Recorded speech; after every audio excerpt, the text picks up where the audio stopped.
Now, like so many artists that we've interviewed, you support animal rights, and I know you have for some time now. How'd you get started in that whole thing?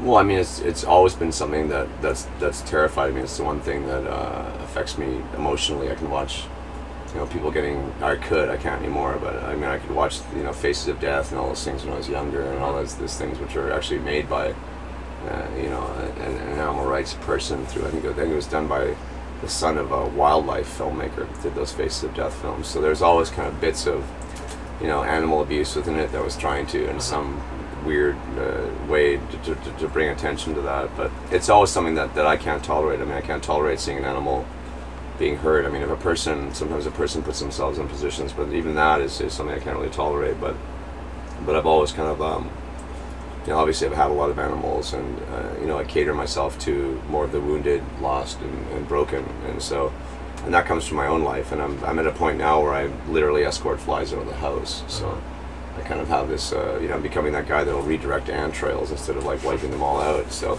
I don't know what that says about me as a person. As far as getting involved in things, I've always been conflicted with any sort of charity group in a lot of ways, because of the basic financing of those things. When dealing with 15% of what they take in really has to go to the actual cost, and you have a lot of bureaucracy involved. And then on top of that, the idea of whenever you do stand out and talk about animal rights, the first thing you get back is, well, what about human rights? And to me, it's just like, well, if we treat animals better, ultimately it'll trickle up to treating humans better. But people don't really understand that, or they'll start nailing you for, well, you wear leather boots, and there's just so many conflicts with it that I got really tired of doing that within the realm of the outside world. There's enough people speaking out against animals or for animals and working on all that stuff, that my thing is kind of more contained within what I can do hands-on with the things that are around me, and talking to people about it. And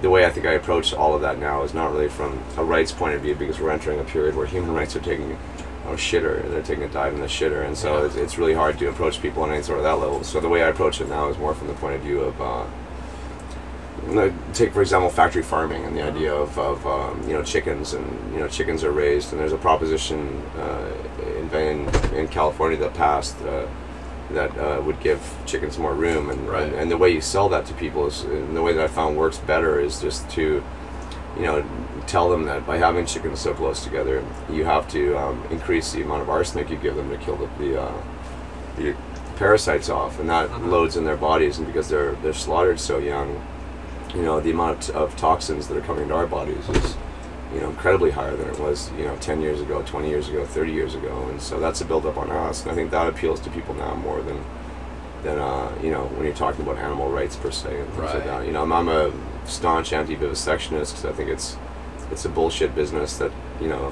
objectifies animals and turns them into a commodity, and I'm definitely against that to a certain degree, to a large degree actually, because I've never really seen anything good come of, my father died of prostate cancer when he was 56, and nothing really helped him. And a lot of treatments in medicine are basically, I'm sure they're using animals to find ways of covering up some symptoms, as opposed to actually dealing with the core issue of whatever the disease is or whatever it is. And so again, medicine, to me, having come from a medical family, is a business, and pure and simple, it's not really about finding cures for things. It's about finding ways to cover things up and sustain life, while still keeping people addicted to whatever the drug or whatever the treatment is. And well, getting back to drugs, for example, there's a lot of people that go through AA or or NA, or go through rehab, and there's a lot of research coming out now where they're finding that Vietnam vets that came back who were opiate addicted,